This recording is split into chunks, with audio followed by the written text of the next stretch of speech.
Welcome back, everybody. So listen, no denying that platforms like Roblox and Minecraft, they were built for fun and creativity and connection. But behind the playful avatars and pixelated worlds, there's also a dark side. Watch this. I started noticing kids being lured by adults. And I'm like, whoa, that's not okay. Grooming, child sexual grooming, one infringement every 7 minutes. I'd like to pretend it is a perfect universe, but it's not. The metaverse is just a breeding ground of problems. That's a clip from a new film called Dangerous Games, Roblox and the Metaverse Exposed, premiering this month on TVO. And joining us today in studio is director Shin and one of the film's subjects, Alex Farrugia. Welcome to the show. Welcome, both of you. You know, I want to start with you, Anne. What initially motivated you to make this documentary about child safety on, games, big games that kids are playing online? Well, our producer, Erica Leendertz, has a couple kids who are playing Roblox, and as she was watching them play, she started reading up on it and discovered that there were some dangers and alerted me about it. She talked to me about it, and I have a niece and nephew that play Roblox. And so we started researching and found, wow, there's some really weird and dangerous things that we find online, including S&M rooms or extreme right-wing groups recruiting people online. Oof. Alex, don't judge me, but I don't really know the worlds of these games like Roblox and Minecraft. So essentially, they're world building. Yeah, so I would describe it as Lego, but online. You can build anything you want. Yeah, no worries. It's basically Lego, but online. You can build anything you want. There's templates out there.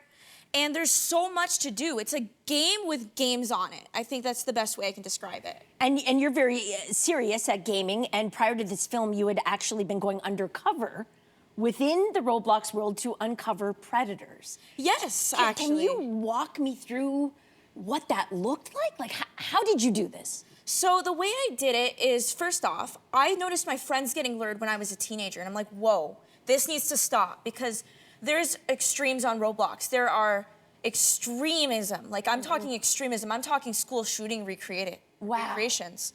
And I started investigating these further, and I started forwarding the info to the police because I want to make an actual change. Yeah. I'm not someone who just wants to sit around and do nothing, right?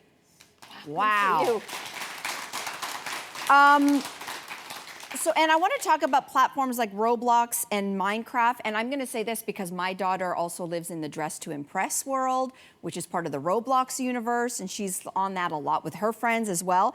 Let's talk about the risks. So what are the actual risks involved with these so that, I assume in some ways, not naively, that these are mostly kid-friendly spaces, but what are the risks? What should we be looking for?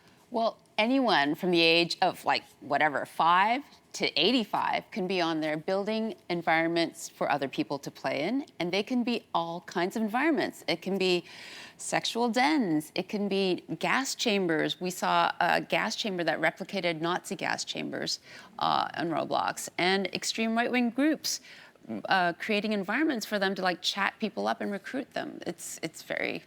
There's a lot of things going on there. If I can also just dive in, I noticed there's also a chat box, a text box that's happening in the corner of Dress to Impress. Is that where the luring is happening? Yes, it's through the chat plugins as well as Discord, which is another app that people chat with one another. Okay. So, Alex, you obviously uncovered some pretty disturbing things in the metaverse, but before uncovering them, I'm gonna wager that these spaces were spaces of joy, spaces of creativity. So, uncovering what you did, this darker side, how did it make you feel? So honestly, I started my work in activism because I saw my friends being lured, right? And it makes me feel awful to know that these are supposed to be places of socialization. They're supposed to be places where we connect for all over the world. Yeah. And it's being taken over by bad actors, right? That's one of the things for me that really started this activism work of stopping predators, because I wanted to make change. And keep it the way it was intended to be. Yeah, keep it the way it was intended to be, for kids by safe adults. Oh, right? wow, that's nice.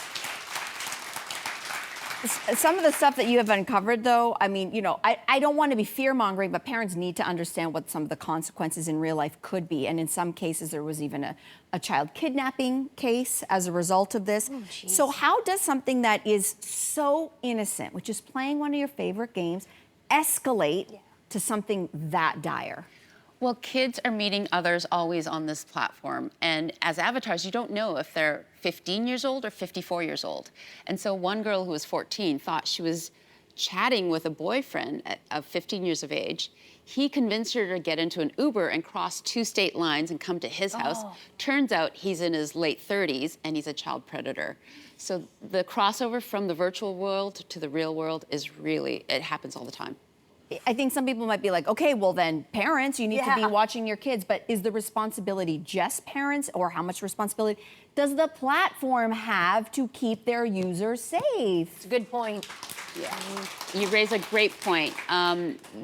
Platforms should be responsible, as well as lawmakers and parents, but they've been pushing it mainly on the parents. So recently, Roblox has made some changes so that parents can view who kids are chatting with and what experiences they're going into.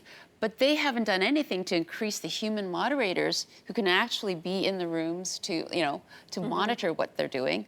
And, the chat app, the Discord hasn't done anything to respond to these threats that have been carried out through their app.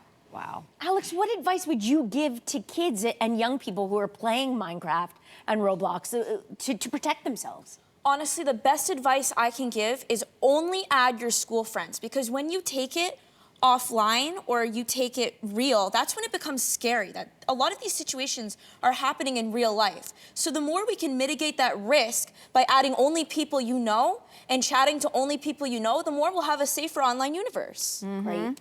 Okay, quickly, Anne, listen, I'm a parent. Parents are listening. What can we do to keep our kids safe? It's a good question. There's 100 million users on Roblox every day and platforms like it. It's like a mega city. Now, you wouldn't let your child out into the night, in a back alley normally. So why would you let your child go onto a platform with 100 million users unattended or unsupervised? You should play with your kids like your brother-in-law did and get to know who they're chatting with and talking with, so that you can help them make wise decisions. Every parent needs to watch this. Every person who has a young person in their life needs to watch this. Thank you both for being here. Thank you. Thank you. Dangerous Games, Roblox, and the Metaverse Exposed. It premieres Sunday, May the 25th at 9 p.m. on TVO. It's also available to stream on TVO.org and their YouTube channel. Please watch. Let's take a break, and we'll be back after this. Hey, you, come a bit closer. We've got so many more must-see interviews, spicy debates, lifestyle tips, and pop culture moments. So subscribe to our channel by tapping the logo below and don't miss out.